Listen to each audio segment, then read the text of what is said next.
on my way to Scooters right now to get some typical stuff that I need whenever you own 6 old Harley Davidsons. It seems like there's always something I gotta get, whether it be a quart of oil, a part, a specialty bolt or not. But anyway, this time I'm going to go also to dump some of that oil out that I've got back there. And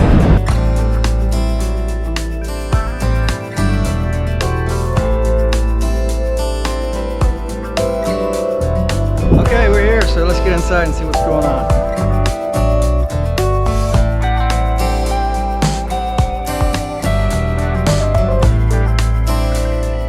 So the only shovel I see is that one right there.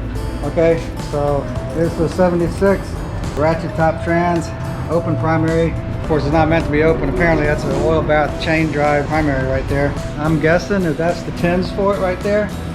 S&S carb.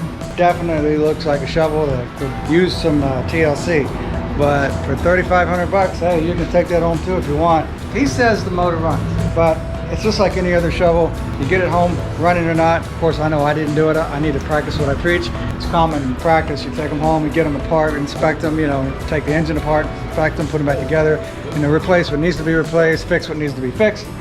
But yeah, but there it is. And it comes with a clear title too. Oh, it's all there except the front end. No front end. Motor ran good.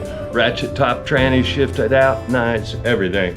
Fella took it apart because he wanted to restore it and then realized he was in way over his head. When he took it apart, it was running and he was riding it when he took it apart. Number is 832-7444, area code 228, and what's the address? 21151 Highway 49, Saucier, Mississippi. That's that.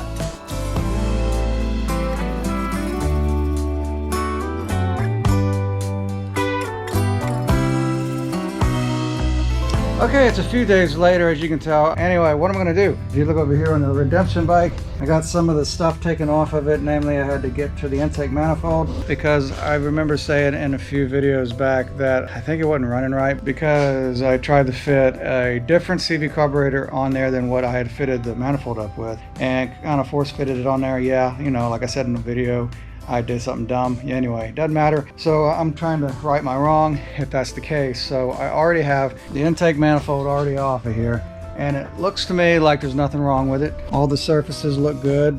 There's no cracks in it or anything like that. And I checked these flanges right here also, and they're good and straight, so they're not warped. But I also think another possibility is that another dumb thing I may have done, but I didn't catch it because I had all the pieces parts in my hands and on the table right here. But I noticed that there's an R right there. Now, I'm not saying I put them on backwards or wrong, but I just don't know if I did or not. So maybe that's what my case is. So I guess what I'm going to do is, you know, kind of share what I do on how to get these intake manifolds on the right way. Yes, I did it wrong last time, possibly, but this is how we're going to do it. And maybe it might save you some headache. So I'm going to quit holding this camera so I can work with 2 hands. And the missus, she's going to be the camera person. So anyway, here you go. Wheel bearing grease. And I coat these seals, not a whole lot, but just enough to where, well, when you go to torque these flanges down, which is going to be behind the seals like that, and the seals go on like that, there won't be any friction between this and the head when you go to torque your bolts down, and also your seals will just know where to find home after that, you know what I mean? And plus I put this on backwards, it's supposed to go like that. Anyway, it doesn't take a whole lot, but it does make the life of the seal, or, you know, basically the seals can do their job a lot easier and go in place like they're supposed to. And granted, like I said, the intake flanges are directional. So this right here is the front of the manifold. This is what's facing outward. This is the carburetor side. Anyway, this is your rear. As you can see on this one here, there's the R. So this one's gonna go here, like that. But before I put my seal on, I'm going to coat it a little bit with a little bit of grease, and I just install it in there like that. The flat side of the seal goes outward like that, and the same goes for when you do the other side. So anyway, as you can see, old style, it's got these 7/16 standoff bolts that are right there. And if you can see this right here, these are slotted right here. So you can just stick this thing in here. I'm just going to slide it up in there. All right, now they're into place, kind of, sort of, like they're supposed to be. And I'm going to get my other bolts in there. And I'll tell you what I'm not going to do is I'm not going to torque them down right away. And what I want to do, I want to get to where it looks like my flanges are even from here to here, from end to end. Because you want an even amount of gap between the flange and the surface of the head. And the reason is when you go to tighten these down, you want to tighten them evenly, because if you don't tighten them evenly, then you'll end up warping the flanges and then you'll never get a right seal on this thing. Alright, I pretty much got everything where I want it. Now this is where a lot of people mess up. They get the intake in there and they go ahead and they bolt the manifold down, and then they put the carburetor on, and then they bolt it to the engine, which is not what you want to do. What you really want to do is this. I've already got my carburetor right here. I've got my backing plate already attached to it. I'm going to fasten the end of this carburetor into that intake boot right there that I've already installed on the intake manifold. And then I'm going to align where these bolts right here are going to go through this air breather backing plate and into the engine. And then I'm going to fasten this down to the engine before I start torquing my bolts down on my intake. That way my intake will be perfectly aligned, you know what I mean, before it gets, you know, any unneeded pressure or any kind of stress on either sides of the intake. Put a little grease on the inside of that boot too, so it won't be so hard to get it in there. And now I'm going to look for my bolt holes. Should be up in there somewhere. There we are, getting it started. Of course, I'm not going to torque that down just yet. There we go, like that. Torque this down like that. Don't have to go too crazy with it. All right. There. Now my carburetor is set into place where it's going to be according to these bolts right here, and by default it being inserted into the intake manifold. The manifold is in the position where it needs to be, and that's when you want to torque your bolts down. And so what I'm going to do is I'm going to very carefully go from side to side on the screws to torque them down, make sure I get an even amount of torque. Of course, the grease is going to help out a lot. In fact, with the grease, you're going to have a lot of forgiveness. But you still want to do it very symmetrically so that everything's even. Turn that. Turn that. Turn that. So I'm going to turn this one more time. I got some resistance, which means just making contact. Yeah, we're good on this head just about. Okay, now that I have all my bolts pretty much snugged down, not really torqued, I've got my carburetor off. I'm going to go ahead and torque down what I couldn't really get torqued with the carburetor in the way, because sometimes it will be in your way. I mean, I don't know really what the torque spec is on these bolts, so I just try to use my best judgment. So that feels tight. Yeah, it's good and snug. Yeah, that's good and tight. And that's in there. So, intake manifold is installed. So I'm going to get the carburetor on.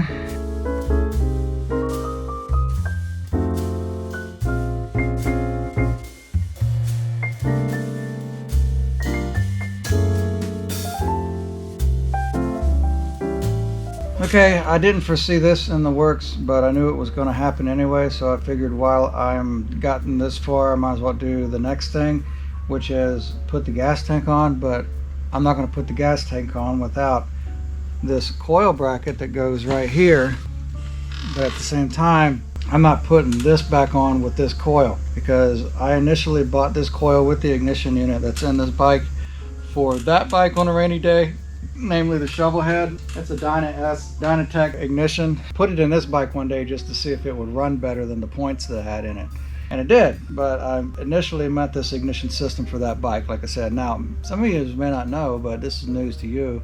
I recently put points back in that thing. Oh, I might want to tell you why I did, but I'm not going to tell you right now, because that might be for a later part of the video, because I really don't know how this video is going. But anyway, I'm going to go ahead and get the ignition system out of this bike and put this ignition system in there, which came out of that shovelhead, by the way, which is an Ultima single fire ignition. So okay, we're back, but you know, you don't know how many days it's been. It's just been just a couple of seconds since the last frame.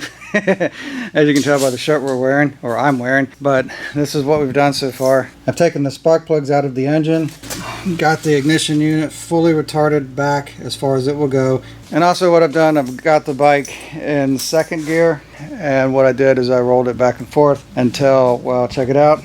I pulled the timing plug hole off the engine case, and I don't know if you can see, but there is a vertical line right there in the center. Get a little closer.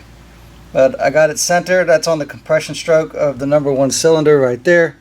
And what I forgot to say is that the reason I know I was on the compression stroke is that as I was rolling the motorcycle back and forth in second gear, I kept my finger over the spark plug hole until I felt compression coming out with my finger. And then I rolled the bike back and forth until I saw that vertical line appear in the hole and got it center. And what that center mark is telling me is that it's on top dead center.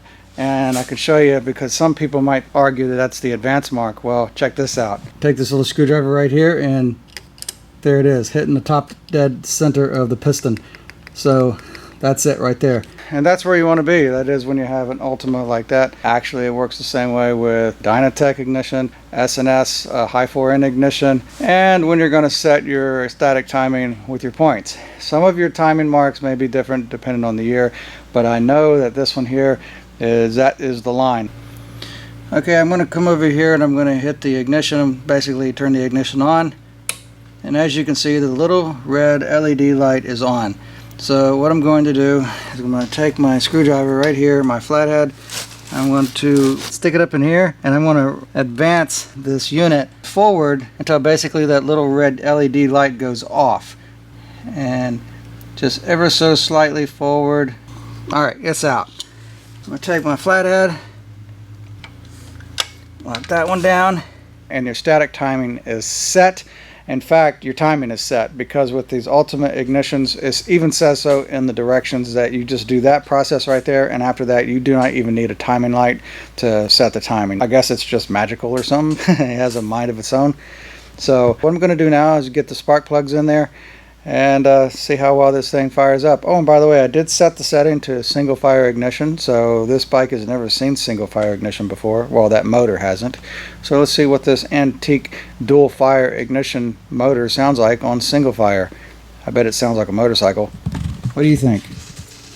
We'll see. What she said.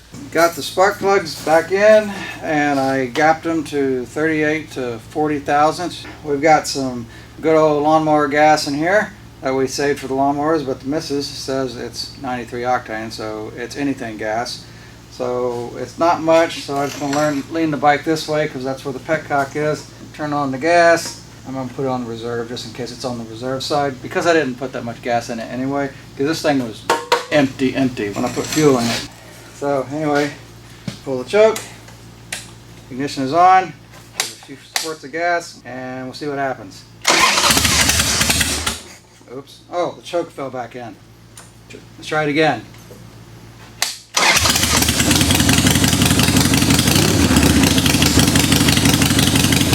How about that?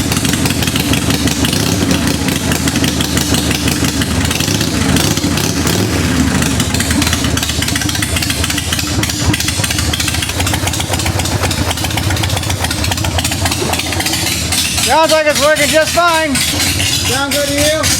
Yeah. She's excited because she knows it's her bike. Oh man, that is a healthy sound. Listen to that.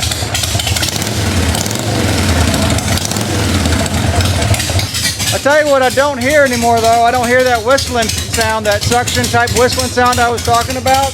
Because by now I would have started hearing it. I was hearing it from up in here, but it ain't happening now. So, it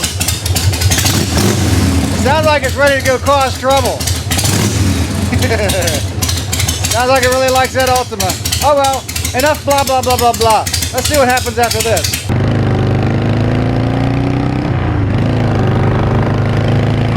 Wow. Well, I figured I might go ahead and fill this thing up with gas instead of having just a little bit of gas. So far, this thing really likes having that Ultimate ignition in it. I really do notice a difference between this and the points, but then again, I couldn't ever seem to get the points right as far as the static timing on this specific motorcycle. But hey, this is running pretty good. Heck yeah, I can dig it. Not running too bad for a little 4-speed Evo.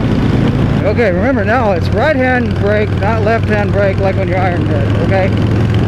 So anyway, I'm gonna get up here to this gas station. This riffraff of a gas station is by my house. Most people in this neighborhood would agree with me because of the new ownership. I'm gonna quit talking about that because I'm about tired of sounding like a broken record. But I'm gonna get up here and top it off with a little bit of fuel.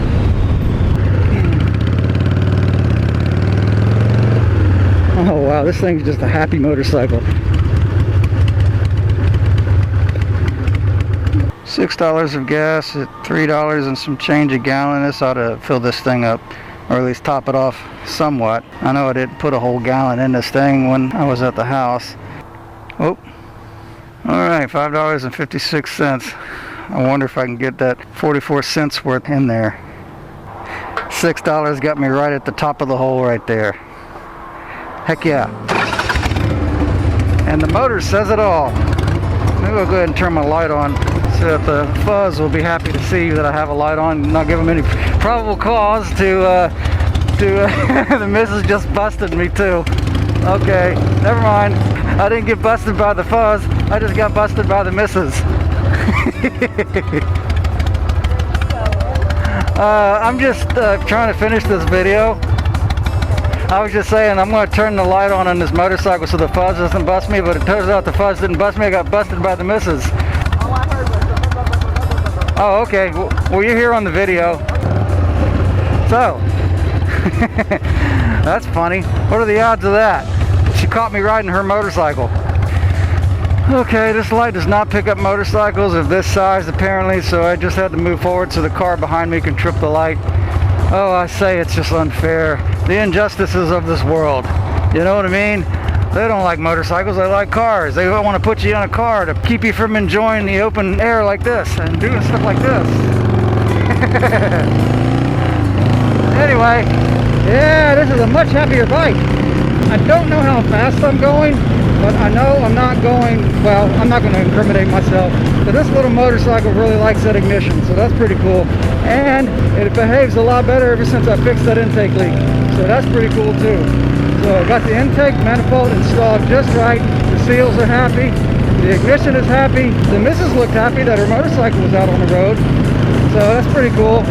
So I don't know what I'm going to film next, guys, but until then, you guys keep the rubber side down, and you be good to yourselves.